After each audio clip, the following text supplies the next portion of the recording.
সম্মানিত শিক্ষার্থীবৃন্দ, সকলকে আন্তরিক শুভেচ্ছা জানিয়ে শুরু করছি। আজ আমরা সমাধান করব নবম দশম শ্রেণীর সাধারণ গণিত বইয়ের অনুশীলনী 9.1 এর 9 নং প্রশ্নের 9 নং প্রশ্নে আমাদের কি দেওয়া আছে? আমাদের দেওয়া আছে এখানে প্রমাণ করতে বলছে, আমাদের এটা সমান এটা বানাইতে বলছে। কি আছে আমাদের? cos a divided by 1 minus tan a plus sin a divided by 1 minus cot a। এটা সমান আমাদের কি বানাইতে বলছে? sin a plus cos a আমাদের এটা বানাইতে বলা হয়েছে। এখন আমরা এটা সমান কি বানাবো? sin a plus cos a বানাবো। তার জন্য আমাদের সমানের বাম পাশে যেটা আছে এটা হচ্ছে লেফট হ্যান্ড সাইড, এটা আমরা আরেকবার লিখে নিব। আমরা কি দিব? লেফট হ্যান্ড সাইড সমান cos a তারপরে 1 minus tan a plus sin a 1 minus cot a। এই দুইটা জিনিস আছে, এই দুইটা জিনিস আমরা এখানে লিখলাম। এখন আমাদের উপরের cos যা আছে তাই, cos এ যা আছে তাই, 1 যা আছে তাই, মাইনাস tan। আমরা কি জানি tan এর সাথে কিসের সম্পর্ক আছে? আমাদের tan এর সাথে সম্পর্ক আছে sin a by cos a, sin a by cos a। তাহলে আমরা tan এর পরিবর্তে কি দিলাম? sin a by cos a plus উপরের sin a যা আছে তাই, এই 1 যা আছে তাই, মাইনাস আমরা কি দিব? এই cot, cot এর সাথে কিসের সম্পর্ক আছে? আমরা জানি কি cot এর সাথে আমাদের সম্পর্ক আছে cos a by sin a, cos a by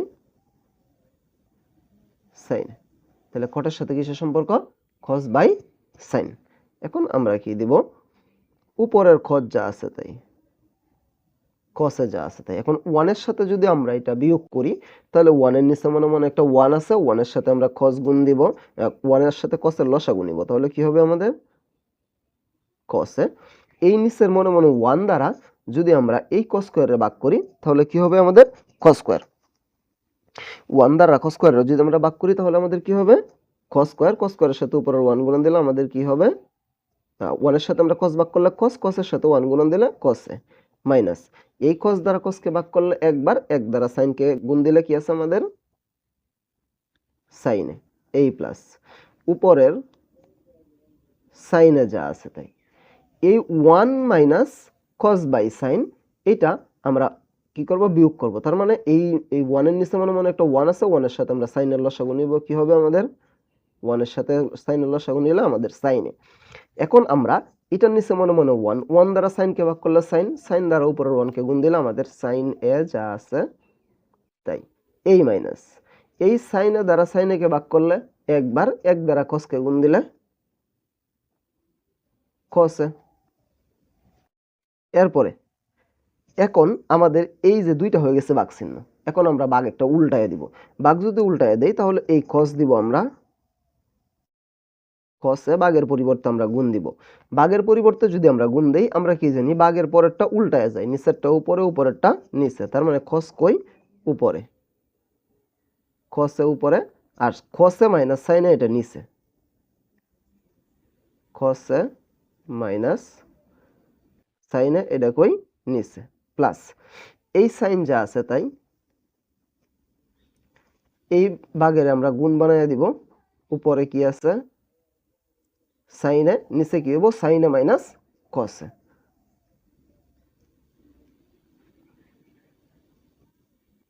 নিচে কি হইলো? sin a minus cos a। আমরা কি করলাম? এই cos cos দিলাম, ভাগের গুণ বানাইয়া দিলাম এবং নিচেরটা উপরে cos দিলাম, আর cos a minus sin a এটা নিচে চলে গেল, প্লাস এই sin ভাগের গুণ বানাইলাম, sin a উপরে, sin a minus cos a নিচে। এখন আমরা এটা নিচে মনে মনে 1, 1 এর সাথে এটা গুণ দিব, এটা যা আছে তাই, আর এই cos এর সাথে cos গুণন দিলে cos স্কয়ার। উপরে হইল আমাদের cos স্কয়ার এ, নিচে কি হয়ে গেছে আমাদের? cos a minus sin a plus এটা কি আছে আমাদের? এই sin আর sin গুণ দিব, কি হবে? sin square a। আর এই sin a minus cos a যদি আমরা গুণ, এটা নিচে মনে মনে 1 আছে, 1 এর সাথে গুণ দেই তাহলে এটা যা আছে তাই, sin a minus cos a। এখন আমরা এখানে কি করতে পারি? এখন আমরা এখানে এই দুইটা আমরা যোগ করব, কিন্তু এই দুইটার লসাগু যদি আমরা নেই তাহলে কসে মাইনাস সাইনে, সাইনে মাইনাস কসে, দুইটা দুই জাত হয়ে গেছে, উল্টা হয়ে গেছে।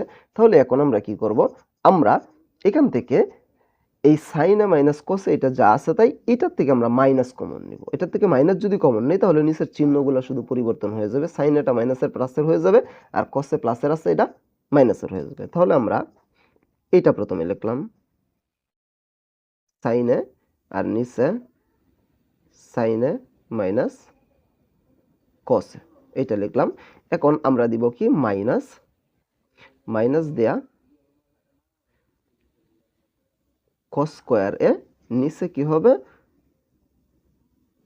সাইনে মাইনাস কস। কি করলাম আমরা, আমরা এইটা যা আছে তাই লিখলাম, এইটা প্লাসের ছিল আমরা শুধু মাইনাসের লিখলাম। মাইনাসের লেখার কারণে এই যে চিহ্নগুলা, এটার সামনে প্লাস ছিল মাইনাস হয়ে গেছে, আর এটার সামনে মাইনাস ছিল প্লাস হয়ে গেছে। প্লাসেরটা প্রথমে লিখছি, মাইনাসেরটা পরে লিখছি, এই হইল ব্যবধান, এছাড়া আর কোনো ব্যবধান নাই। এখন আমরা এখানে কি করতে পারি, এখন আমরা এপাশে যদি করি এইটা সাইনে মাইনাস কসে, সাইনে মাইনাস কসে দুইটার লসাগু যদি আমরা নেই তাহলে আমাদের কি হবে সাইনে মাইনাস কসে, সাইনে মাইনাস কসে। এখন সাইনে মাইনাস কসে দ্বারা এটাকে ভাগ করলে একবার, এক দ্বারা এই সাইন স্কোয়ারে গুণ দিলে সাইন স্কোয়ার যা আছে তাই মাইনাস, এই মাইনাসটা এখানে, এইটা দ্বারা যদি আমরা এটাকে ভাগ করি একবার, এক দ্বারা কস স্কোয়ারে গুণ দিলে কস স্কোয়ার যা আছে তাই। এখন নিচেরটা যা আছে আমাদের তাই থাকবে, সাইনে মাইনাস কসে। এখন উপরেরটা আমরা কি করতে পারি, উপরে এটাকে যদি এ ধরি, এটাকে যদি বি ধরি, এ স্কোয়ার মাইনাস বি স্কোয়ার, এ স্কোয়ার মাইনাস বি স্কোয়ারের সূত্র কি আছে, এ plus B into A minus B. তাহলে আমরা কি দিব, সাইন এ প্লাস কসে ইন্টু সাইন এ মাইনাস কসে, সাইন এ প্লাস কসে ইন্টু সাইন এ মাইনাস কসে। আমরা কি দিলাম, এ স্কোয়ার মাইনাস বি স্কোয়ারের সূত্র এ plus B into A minus B, নিচেরটা যা আছে তাই।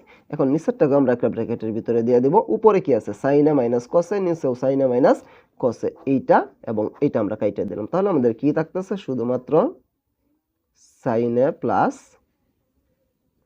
কস এ।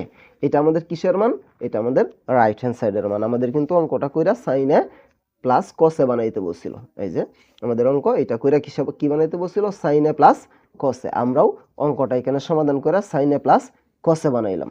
তাহলে এটা আমাদের রাইট হ্যান্ড সাইড। তাহলে সুতরাং আমরা কি লিখতে পারি, লেফট হ্যান্ড সাইড সমান রাইট হ্যান্ড সাইড কি হয়ে গেছে, প্রুভড। এটা আমরা কি করলাম, প্রমাণিত করে দিলাম। আরেকবার আমরা একটু বলতেছি কিভাবে আমরা এটা সমাধান করলাম, যেহেতু অঙ্কটা একটু বড় অঙ্ক। আমাদের লেফট হ্যান্ড সাইডে যা ছিল আমরা তা লিখলাম, লেখার পরে শুধুমাত্র টেন বাঙ্গায়া আমরা সাইনে বাই কসে দিলাম, আর খট বাঙ্গায়া কসে বাই সাইনে, বাকিটা যা ছিল তাই। আমরা এই দুইটা শুধু একটু বাঙ্গাইলাম। এই দুইটা ভাঙ্গানোর পরে আমরা এখানে কি করলাম, উপরেরটা যা আছে তাই নিচে ওয়ানের সাথে এটা আমরা যেহেতু বিয়োগ করবো, সেহেতু ওয়ানের নিচে মনে মনে একটা ওয়ান আছে, ওয়ান আর কসের লসাগু কস, এই মনে মনে ওয়ান দ্বারা কসকে ভাগ করলে কস বার, কসের সাথে উপরে ওয়ান গুণ দিলে কস এ, মাইনাস এই কস দ্বারা কসকে ভাগ করলে একবার, এক দ্বারা সাইনকে গুণ দিলে সাইনে যা আছে তাই, প্লাস এই ওয়ানের সাথে এটা যদি আমরা যোগ করি তাহলে মনে মনে ওয়ানের সাথে সাইনের লসাগু নিতে হবে সাইন, এই মনে মনের ওয়ান দ্বারা সাইনকে ভাগ করলাম সাইন বার, সাইনের সাথে উপরে ওয়ান গুণ দিলাম সাইন, মাইনাস এই সাইন দ্বারা সাইনকে ভাগ করলাম একবার, এক দ্বারা কসকে গুণ দিলাম কস যা আছে তাই। এর পরবর্তীতে আমরা কি করলাম, ভাগের গুণ বানাই দিলাম, দুইটা ভাগ হয়ে গেছে, এই ভাগটাকে আমরা গুণ বানাই দিলাম, উপরের খস গুণন, গুণ বানাইলে আমরা কি জানি উল্টায় যায়, কস উপরে কসে মাইনাস সাইনে নিচে, এই প্লাস এইখানে এই সাইনকে আমরা গুণ বানাই দিলাম বাক্যে, সাইন গুণন এই সাইনে উপরে, সাইনে মাইনাস কসে এটা কই নিচে। এর পরবর্তীতে আমরা কি করলাম, এই কস আর কস গুণ দিলাম কস স্কয়ার, নিচেরটা যা আছে তাই, সাইন আর সাইন গুণ দিলাম সাইন স্কয়ার, নিচেরটা যা আছে তাই। এখন নিচের দুইটা দুই জাত হয়ে গেছে, একটা কসে মাইনাস সাইনে, একটা সাইনে মাইনাস কসে, দুইটা দুই জিনিস হয়ে গেছে। তাহলে আমরা এইটা রাইখে দিলাম সাইনে মাইনাস কসে, এটা প্রথমে দিলাম, এবং এইটা প্লাসের ছিল এটাকে আমরা মাইনাসের বানিয়ে দিলাম। মাইনাস দেয়া আমরা কি করলাম, কস স্কয়ার যা আছে তাই, এই মাইনাস দিলে আমাদের এই চিহ্নটা পরিবর্তন হয়ে গেছে, প্লাসটা হয়ে গেছে মাইনাস আর মাইনাসটা হয়ে গেছে প্লাস। তাহলে কি হয়ে গেছে, মাইনাসটা প্লাস হয়ে সামনে গেছে আর প্লাসটা মাইনাস হয়ে পিছনে চলে গেছে। এখন এইটা আর এইটা এই দুইটা সেম জিনিস হয়ে গেছে, সাইনে মাইনাস কসে, সাইনে মাইনাস কসে। এখন দুইটা থেকে আমরা একটা লসাগু নিলাম, দুইটা থেকে আমরা একটা লসাগু নিলাম। এটা দ্বারা এটাকে ভাগ করলে একবার, এক দ্বারা সাইন স্কোয়ারে গুণ দিলে সাইন স্কোয়ার যা আছে তাই। আবার এটা দ্বারা এটাকে ভাগ করলে একবার, এক দ্বারা কস স্কোয়ারে গুণ দিলে কস স্কোয়ার যা আছে তাই। নিচেরটা যা আছে তাই, উপরে sine square minus cos square, এটাকে এ ধরলে এটাকে বি ধরলে স্কোয়ার মাইনাস বি স্কোয়ার। সূত্র কি A plus B into A minus B. তাহলে সাইনে প্লাস কসে ইন্টু সাইনে মাইনাস কসে। এটাকে আমরা নিচেরটাকে একটা ব্র্যাকেটের ভিতরে দিলাম, নিচে উপরে মিলে গেছে সাইনে মাইনাস কসে, সাইনে মাইনাস কসে আমরা কাইটা দিলাম, থাকতেছে সাইনে প্লাস কসে। এটা আমাদের রাইট হ্যান্ড সাইডের মান, সুতরাং লেফট হ্যান্ড সাইড আমার রাইট হ্যান্ড সাইড আমাদের কি হয়ে গেছে, প্রমাণিত হয়ে গেছে। আমি আশা করি আমি বোঝাতে পেরেছি। তারপরেও যদি কারো কোনো সমস্যা থাকে আমাকে কমেন্টে জানাতে পারো, আমি সমাধান করার চেষ্টা করবো ইনশাআল্লাহ। পরবর্তী কোনো ভিডিও নিয়ে তোমাদের মাঝে অবশ্যই আসবো। সে পর্যন্ত সকলেই ভালো থাকবা। আল্লাহ হাফেজ।